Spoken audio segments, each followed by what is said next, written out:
তো খুব সুন্দর। পরমেশ্বর পিতাকে তো অসংখ্য ধন্যবাদ যিশুগুরুর নাম থেকে, আর যিশুগুরুকেও লাখ লাখ ধন্যবাদ জানাই।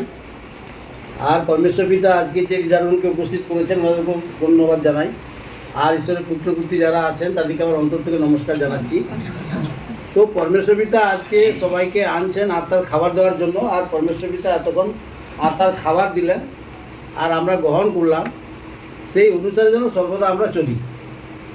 আর পরমেশ্বর পিতা আজকে তার সন্তানের দ্বারা এতক্ষণ তো খাবার দিলেন, আর সেই খাবার তো আমরা গ্রহণ করছি। আর গ্রহণ করে সেই খাবার বাক্য থেকে আমরা কি শিখতে পারলাম?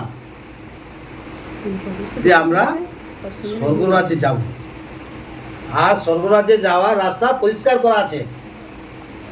কি বলো? বক্সিদির দ্বারা পরমেশ্বর পিতা কত সুন্দরভাবে শিক্ষা দিলেন যে আমাদের সবারই আশা যেন স্বর্গরাজ্যে পৌঁছাই।